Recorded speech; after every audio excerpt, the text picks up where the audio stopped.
I'm thinking you found this YouTube channel and specifically this particular video because you're thinking about traveling to India. And most likely you're a solo senior woman who will be doing that traveling.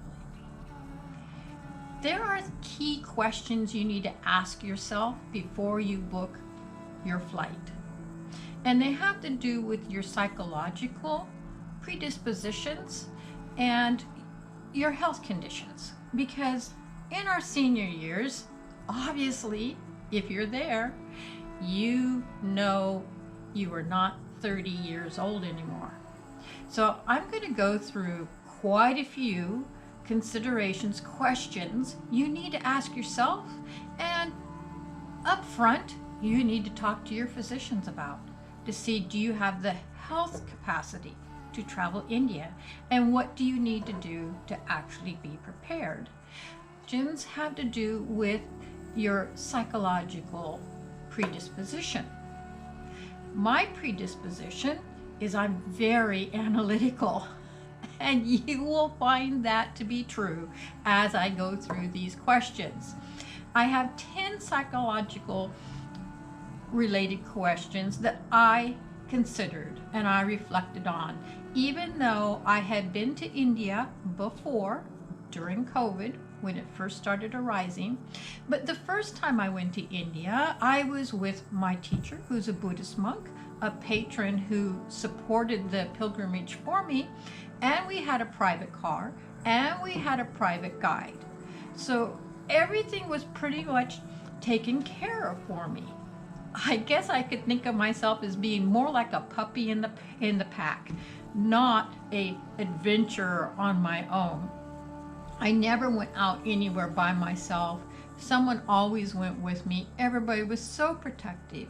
But that safety barrier made it difficult for me to truly experience India from just through my eyes and through my personal experience, because having the safety barrier kept the Indian people further away from me. This travel, I'm going to be gone 4 months, and I won't always have a private car or my teacher with me or my patron, my Dharma friend with me. I will be on my own.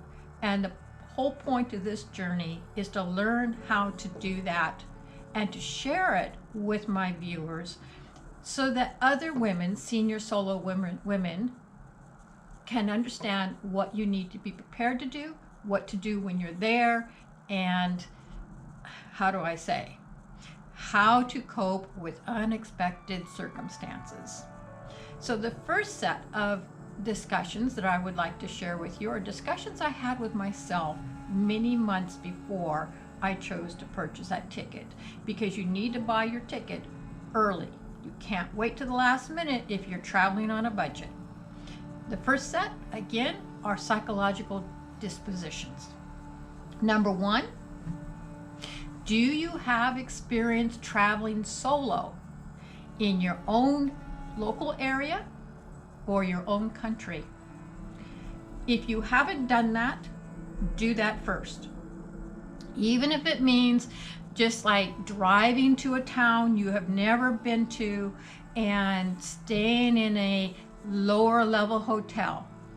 Someplace where if you do have that panic attack and you go, what was I thinking? This is crazy, that you can jump in your car and go home. Even if it's just overnight. So many solo women never explore going and doing something on your own. As simple as eating in a restaurant on your own, going to a movie on your own, going to a museum on your own, solo. Do that at home first. I have been at home in the state of California, a solo traveler for decades. I have done high Sierra backpacking. I have done coastal camping by myself. I have no problem being solo. I've also done an entire year of a solitary meditation retreat. Solitary, by myself. So I am very self-supportive. I don't rely on a lot of people to entertain me, to give me psychological support. I rely on myself. What I do lack is experience in international travel. The only place I have gone to internationally is India with a guide. So I have really no experience. So I need to be very prepared with things that might arise, and how would I deal with that? Because I don't have the prior experience to pull on. Whereas your experienced travelers have probably been through it all and it's automatic. So here we go. In addition to having my experience, yes, I can check that one off. I've done it locally. I have actually been to India once. The second one is, do you have experience traveling internationally?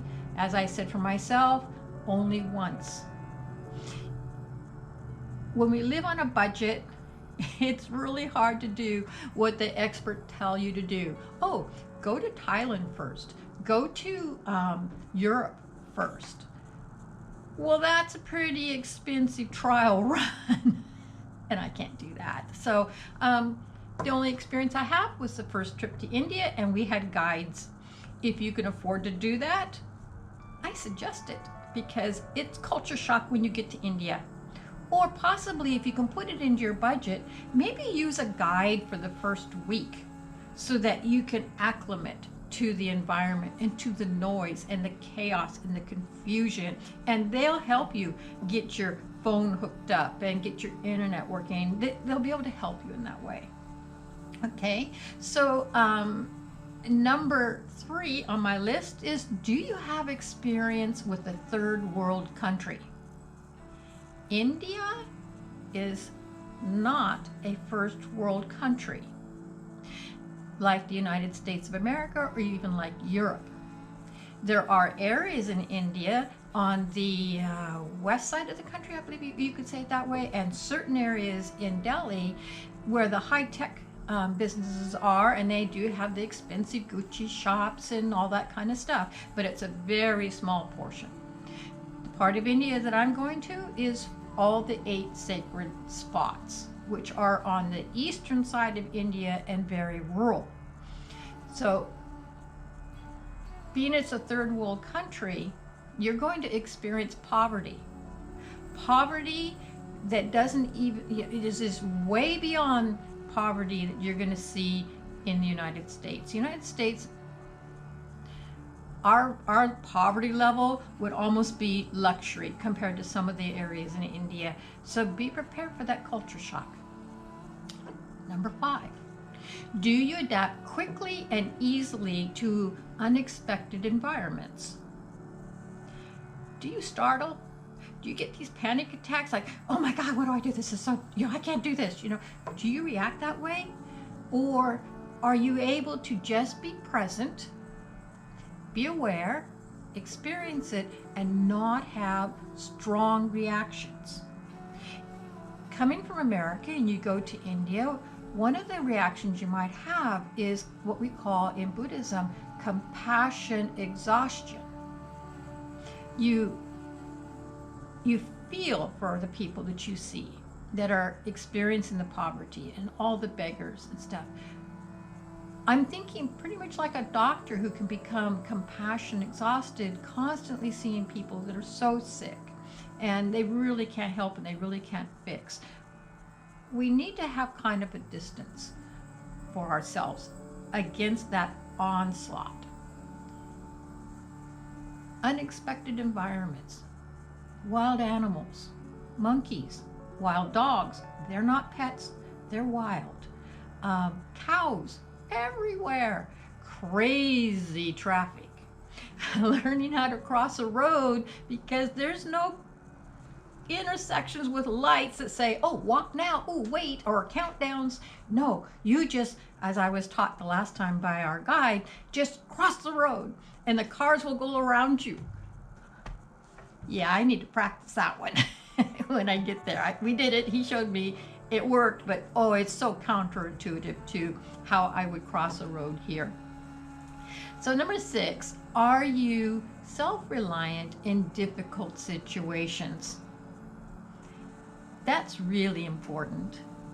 Do you freeze if this unexpected thing happens and you're used to reaching over for someone else to take care of it for you, someone to keep you safe, someone to go get what you need, someone, to carry your luggage, someone to go, are you that type of person?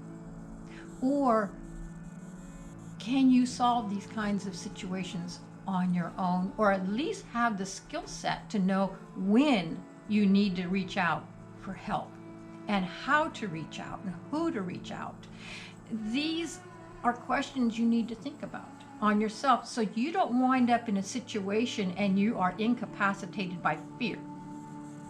Just recently, I received a fortune cookie, and I opened the fortune cookie. I'm here at home base, and inside was a fortune that I thought was so relevant to what my mind has been going through. Of course, I have a little angst, about going to India on my own. After all, the United States says if you're a woman, don't do it. Now I'm a senior Buddhist nun, so I probably won't have the same problems that the young 20, 30, or 40-year-old might have. But this fortune cookie told me, it said, do not be afraid of fear. That was a real a moment for me.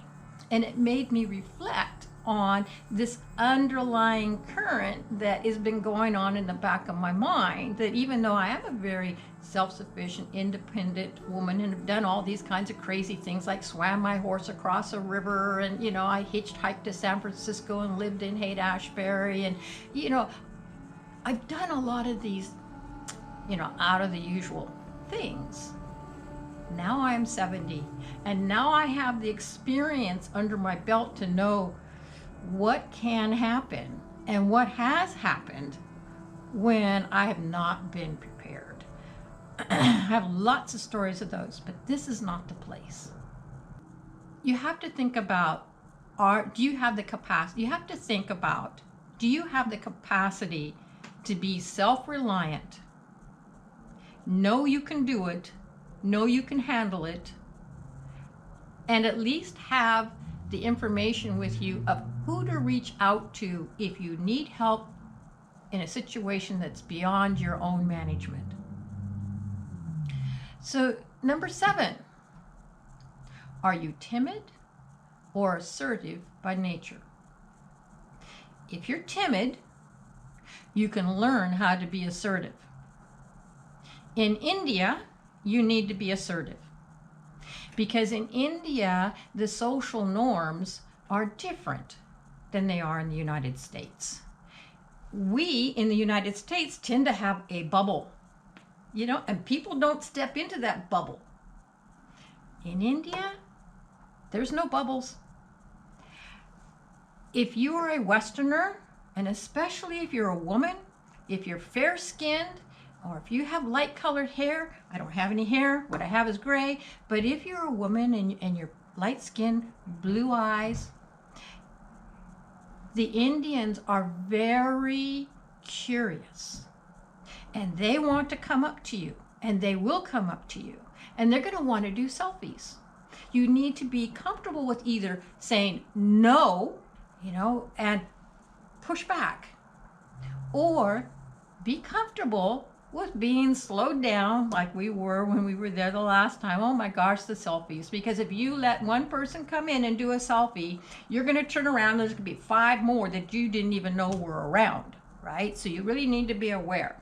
If it's not a very, very crowded place, but I don't mean like you're by yourself with just one person around, but if it's not like an intense crowd around, I found it's okay to allow a selfie.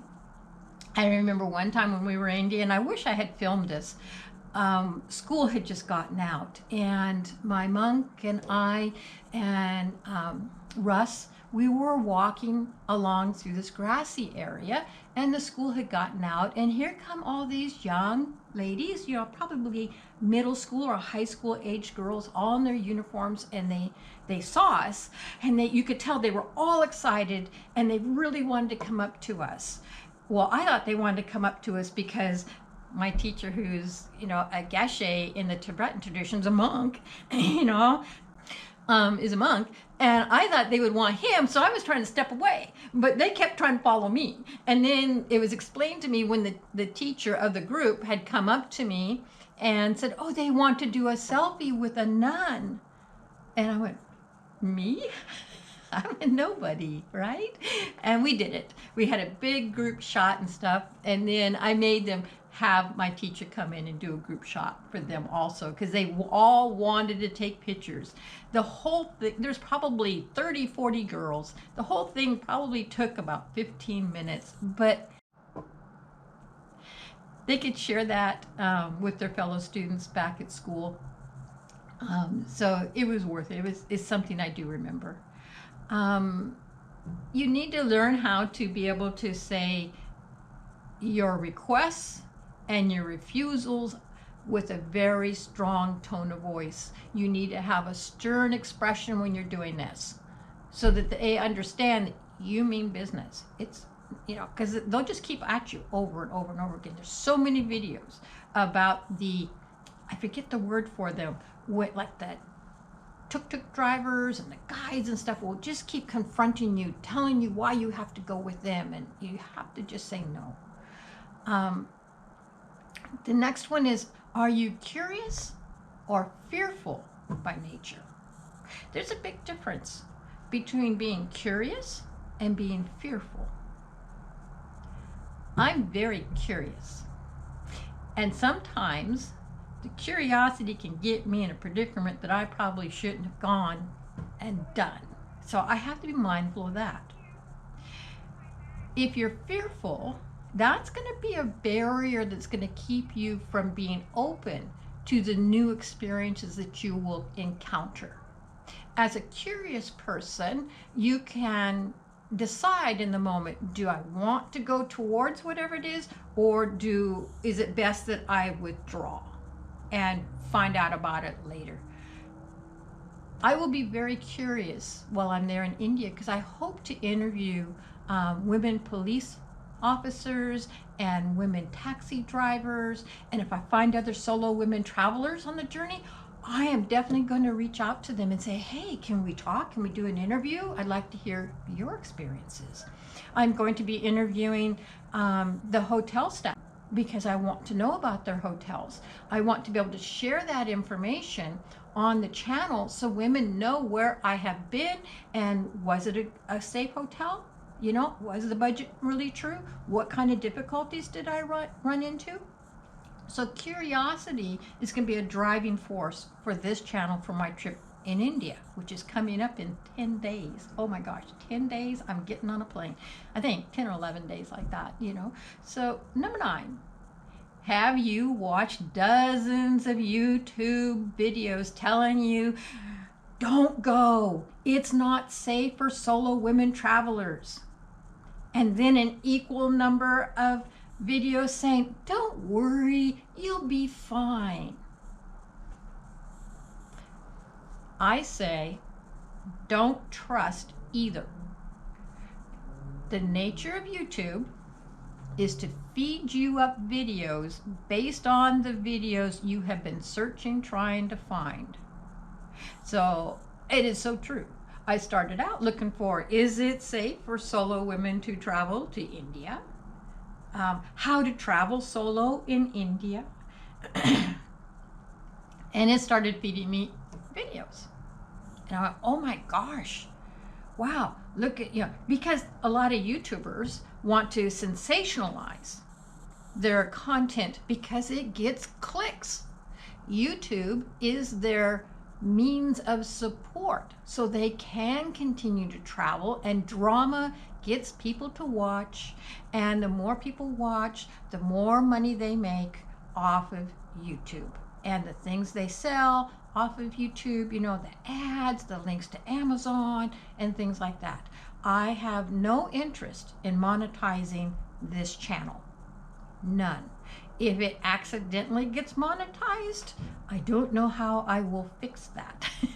But yes, I won't be purposely doing product reviews or I don't know how to explain it because I'm so new at the YouTube thing, but it is not my goal to get monetized. My goal is simply to help other single solo women travel to India, because typically we don't do it. Then on the flip side, you're going to see, if you found all the same videos that I found, you see these women who are portraying themselves as being solo travelers in India. And then you catch them in a video later on their travels in India, and you see in the background, they're not so solo. Either they're traveling with another woman, or they're traveling, with a husband, or when they talk about traveling solo, they mean, oh, they went out for the day for a walk. Yes. By watching thoroughly, I could see the amount of luggage they had in the background, that wasn't just their luggage. I understand people need to make a living, but I'm glad I watched enough videos to see the truth. The other thing that I noticed about watching these videos about solo women traveling, just in general, but also specifically in India, is I couldn't find any senior solo women traveling. What I saw were women who were like in their maybe early mid-20s, who made major mistakes that jeopardized their safety when they were traveling, just as I had made a major mistake when I first moved to San Francisco, and I was, traveling at night on a bus and at bus stop. It was because I didn't know that you don't go there. You don't do that. Another story. Probably one of the more terrifying episodes of my life. Saved by a stranger, but I'm here. I survived it. So be wary of YouTube channels that put up these videos that say, oh, this horrible thing happened. Because it's going to keep feeding you that kind of stuff if you watch it. Try watching both. I'm hoping with this channel, I'm going to give you a broad spectrum of what I've done to be prepared. How did those preparations pan out while I was actually traveling? What modifications did I have to do while traveling? And what would I never, ever, ever do again? So I hope this channel will be a full, broad spectrum, in which case you may find that it's not a very interesting channel. I just want it to be informative. I'm not here to ooh and awe you and make everything exciting and flashy, but just to give you the facts and to share how my analytical mind goes through this process. Okay, number 10 of the psychological disposition. Have you ever eaten Indian food? You really need to do that before you go to India. If you have not had Indian food and you go to India and you have a total aversion to Indian food, when you're traveling on a budget, you're going to find it a little bit difficult to be able to find 3 meals a day and it's not Indian food. I personally love Indian food. I also like Asian food in general. So they do serve a lot of Chinese type dishes there also. You can find pizza. It's not the same kind of pizza that you're going to get in the US, but it's still good. Okay? You can find these other dishes. But Indian food, especially authentic Indian food, oh my gosh, I love it. I cook it a lot here at home base also. So try some Indian food before you go and find dishes that you might really enjoy, and then write down the names of those dishes and take them with you when you go to India, so you can look for those dishes on the menus, or you can request those dishes that you do like. Be prepared that if your hotel offers breakfast, it is not the breakfast that you're going to get at the Hilton in the United States. I don't know how they manage to do what they do to things like scrambled eggs or waffles or their hash browns. You know, it's like, what'd you do this? You know, because my first trip there, I thought the whole world made things the same way. I was so naive. I had no idea. You know, so I had to ask what the French toast was because I didn't recognize it as being French toast. But there's not a dish that I've eaten in India that I didn't love. So try the food before you go. Even if it means you have to get something from the freezer department. If you've never had Indian food, try a variety to see, because some people just go, oh, I hate Indian food. I could never eat Indian food. And if that's your attitude, maybe you should think about going someplace else.